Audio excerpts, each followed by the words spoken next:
Hey guys, Theater Geek 14 here, and welcome to my first ever card review. Reveal season has just started for Hearthstone with Madness at the Darkmoon Faire, and this is the last expansion of the year, so we are expecting to see some high power level cards, and from what we've seen so far, it seems like this set will deliver on that, so let's just dive right into the cards here. If you remember the old gods from a couple expansions, well not a couple, a while back now, they're back. All of the old gods. So our first card here is Yogg-Saron, Master of Fate, a neutral legendary 10 mana 7/5 with the battle cry. If you've cast 10 spells this game, spin the wheel of Yogg-Saron. Now what is this wheel, you may ask?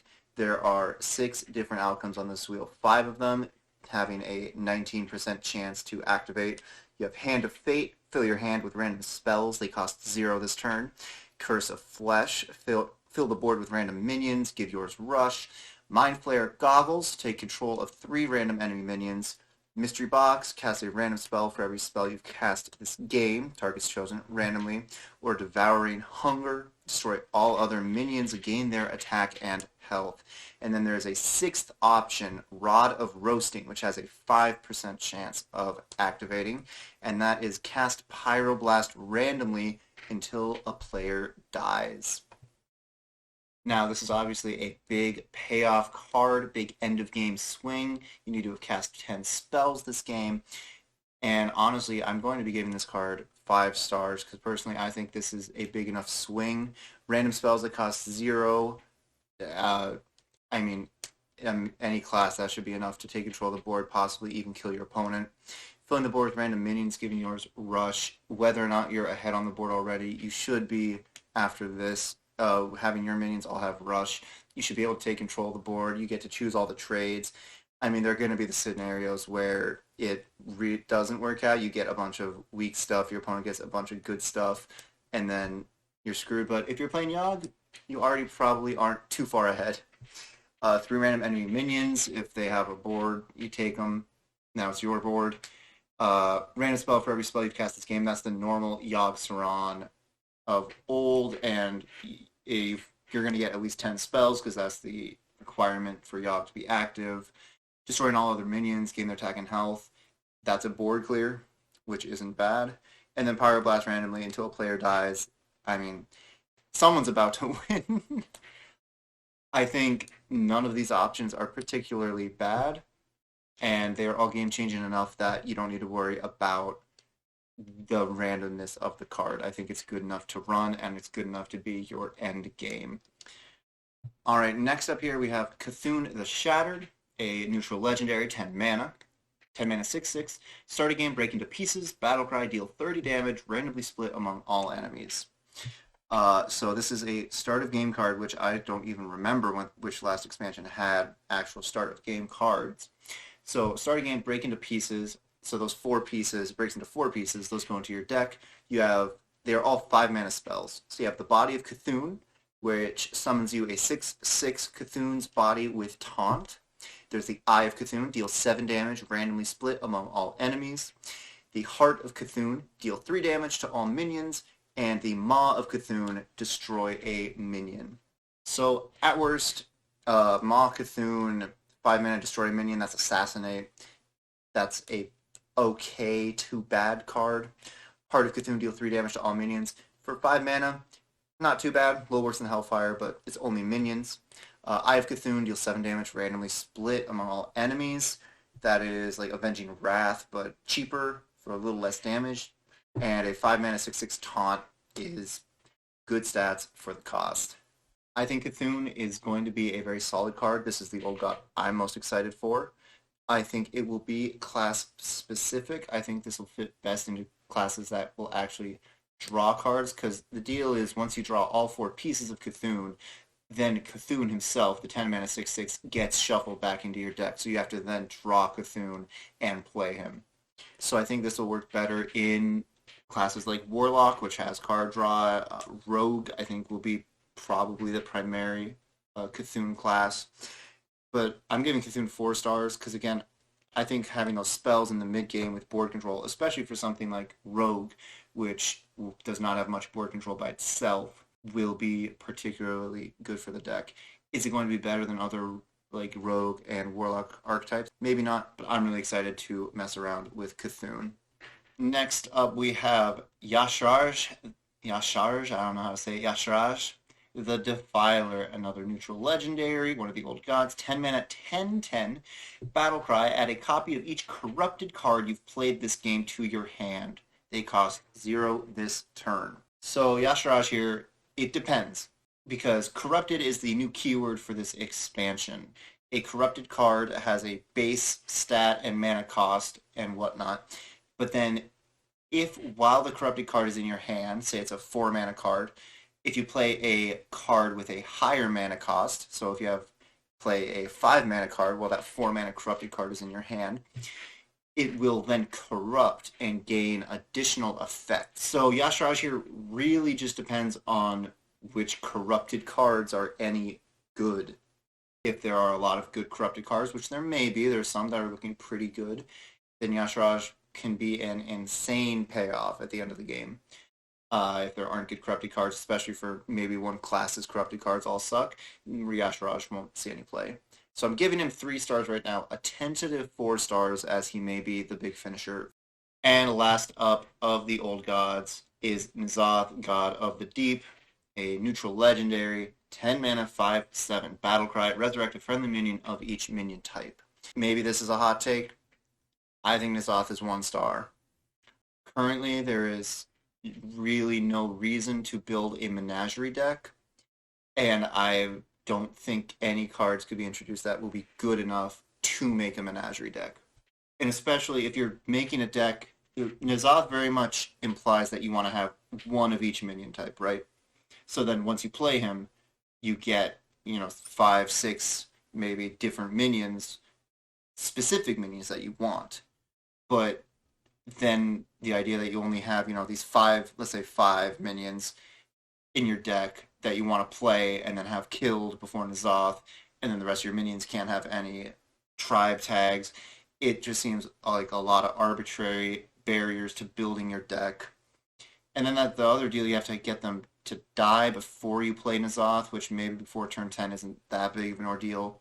But then also, which classes are actually going to have enough good minions of different tribes to have N'Zoth be worthwhile? All right, we have Silas Darkmoon here, the neutral legendary 7 mana 4/4 battle cry. Choose a direction to rotate all minions. Silas is actually out right now. Once they announced Darkmoon Faire, this card was given to everyone who has an account for free, so you can play with this guy right now. Silas Darkmoon is okay, I guess, in a normal deck. 7 mana 4/4, obviously a terrible stat line. The rotation is a mechanic I love. I love messing with the board state like that. I love any cards that positioning matters on the board. So being able to rotate around, give your opponent rather, a 1/1, a 1/2 you have, and take their, say, card type defender, get a big taunt, get just a big minion, get their divine shield, is awesome. The problem is, if Silas Darkmoon actually becomes big enough and relevant enough in the meta, I think most people will start playing around him and put their good stuff in the middle, because there aren't too many cards right now that punish you for putting your better cards and better minions in the middle. So there's no reason to not play around him. I do give him 2 stars though, because being able to rotate minions from your side of the board to the other side of the board opens up a lot of combo decks, which, while they might not be good, couldn't exist without Silas, especially in Standard. So I will give him 2 stars for that. All right, moving on to some class cards. Here we have a common Paladin card, Day at the Fair, 3 mana spell, summon 3 Silverhand recruits, corrupt, summon 5. So this is the first corrupt card we see here. And so if you have this card in your hand, and then on turn 4 you play 4 mana, you play Consecration or something that's 4 mana, in your hand, Day at the Fair will become corrupted, and it'll change from summoning 3 Silverhand recruits to summoning 5. So then the next turn or turn after or whenever, you'll be able to play the corrupted form.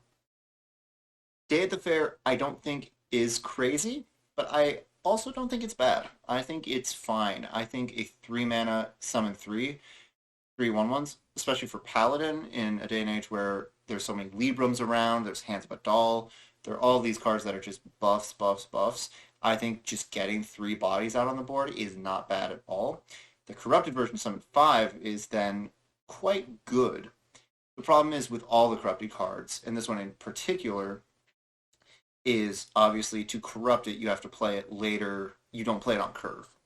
Because if you have to play a card that's 4 mana or more, the earliest you could do that is turn 3 with a coin or something. So the earliest you would ever play this is turn 4, usually turn 5. Where then 5/1/1s are not as good. But I do think I've seen a lot of people giving this card a lot of flack.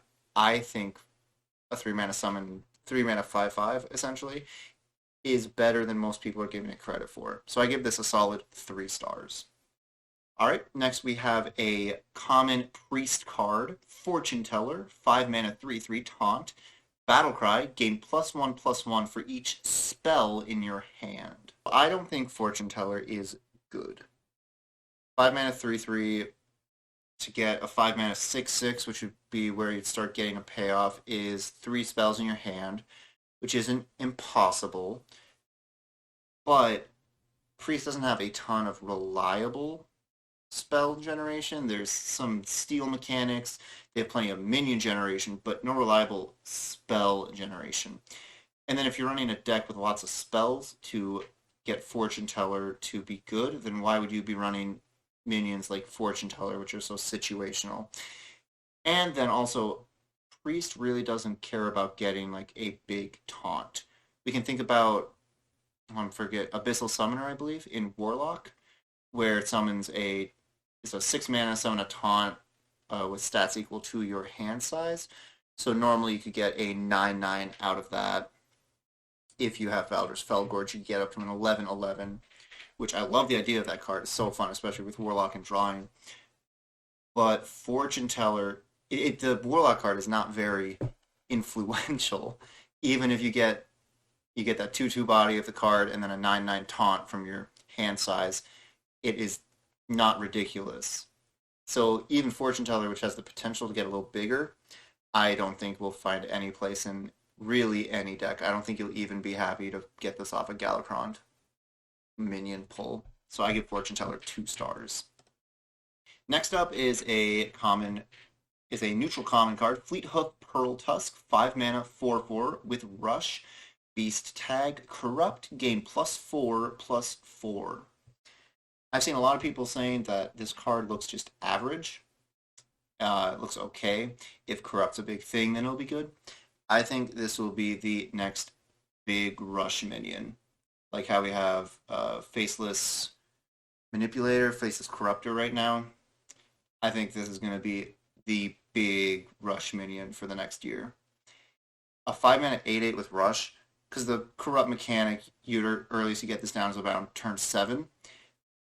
I look at Arena where there's Burly Shovel Fist, a 9 mana 9/9 rush, and that's Arena, so it's a very different area. But just dropping that down and being able to get rid of something big and gain something almost that big for 5 mana, and then you can do something else on your turn. I think Fleethoof Pearl Tusk is going to be really good and could be one of the things to help carry a corrupt heavy deck.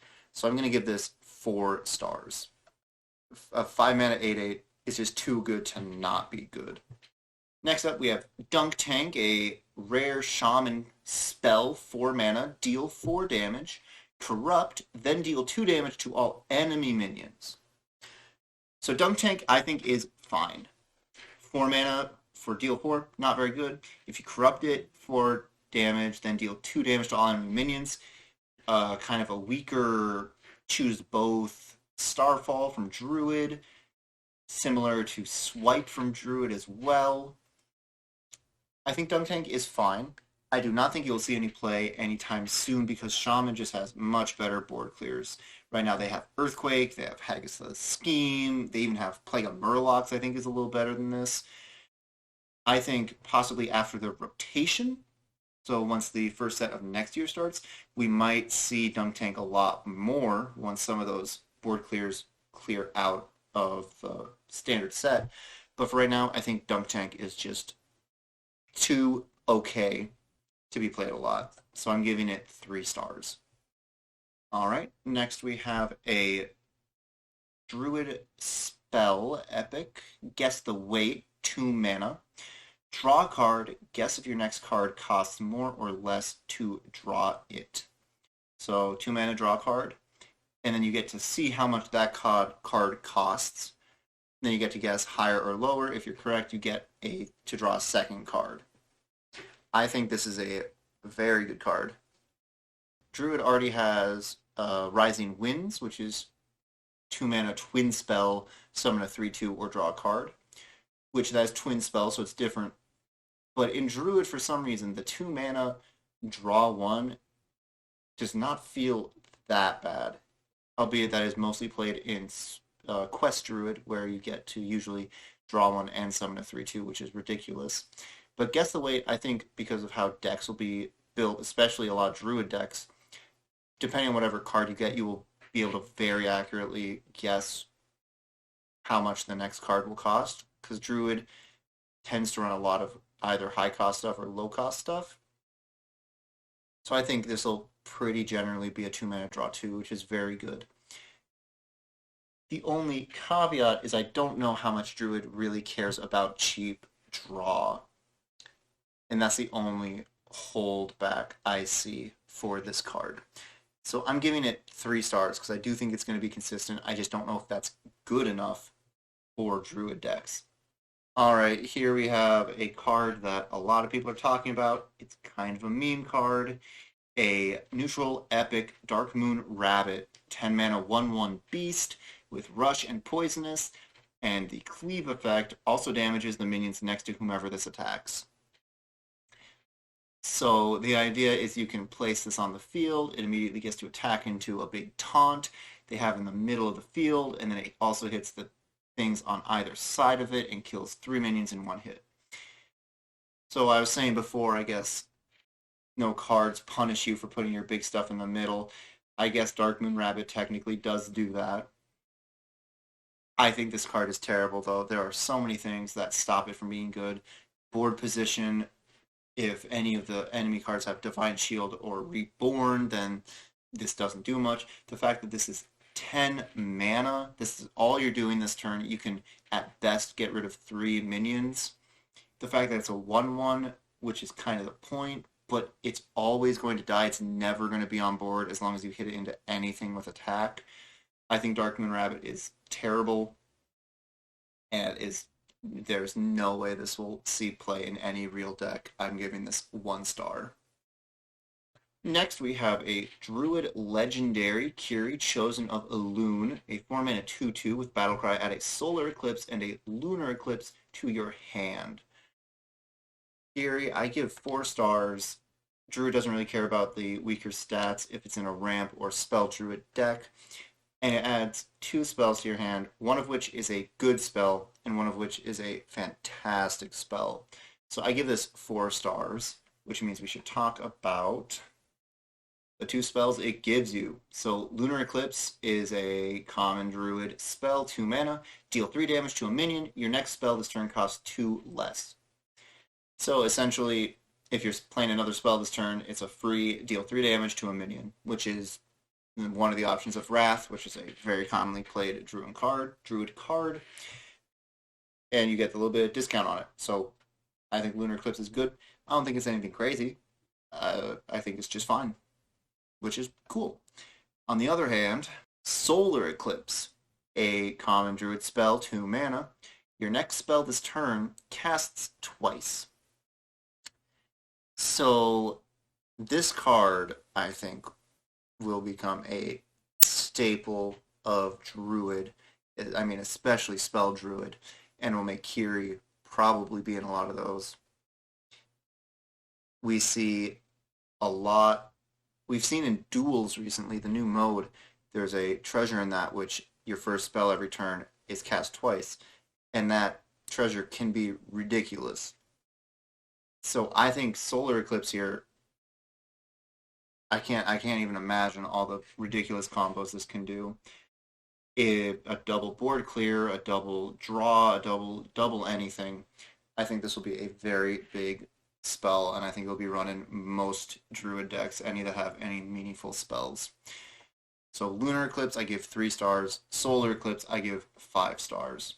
All right, and 2 more cards here for this review. The second to last is a Hunter Legendary Maxima Blastenheimer. 6 mana 4/4 Battle Cry. Summon a minion from your deck. It attacks the enemy hero and then dies. So Hunter is my favorite class in Hearthstone. Back during Knights of the Frozen Throne, I had this mid-range Beast Hunter deck that I love to bits. And right now, I don't want anything more than a Hunter Death Rattle deck to be good again, which we've gotten a little bit of support for this year. This is clearly a big support for a Death Rattle deck.